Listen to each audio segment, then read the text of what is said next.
নমস্কার। জয় গুরু বামদেব, জয় মা তারা। আজকে একটা বিষয়ে আমি আলোচনা করতে চাই।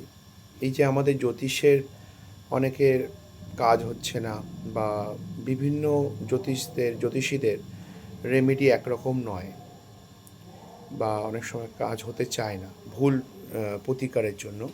এর কারণটা হচ্ছে প্রত্যেক মানুষের যে নলেজ জ্যোতিষ সম্পর্কিত, সেটা সমান নয়।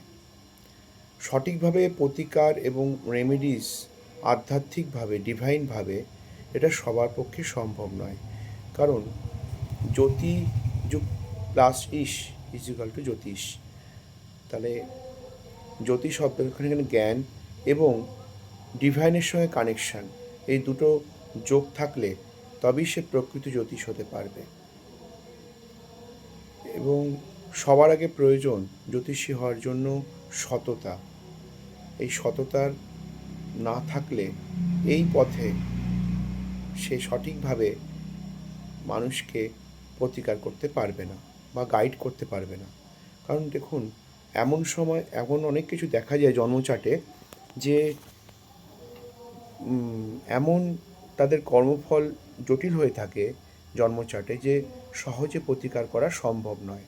তখন আধ্যাত্মিকভাবে প্রতিকার একমাত্র সম্ভব। তাই আমাদের সঠিকভাবে জপ, ধ্যান, দান, সেবা এর মাধ্যমেই এই কর্মফলের প্রতিকার করা সম্ভব সঠিকভাবে। তাই আপনাদেরও আমি বলবো, সঠিক পথ অনুসরণ করুন, তবেই জ্যোতিষ সম্পর্কে বিশ্বাস আসবে। ভুল মানুষের সান্নিধ্যে যাবেন না, তাহলে এর থেকে বিশ্বাস আপনাদের চলে যাবে। এটুকুই বলার ছিল। ধন্যবাদ। জয় গুরু বামদেব, জয় মা তারা।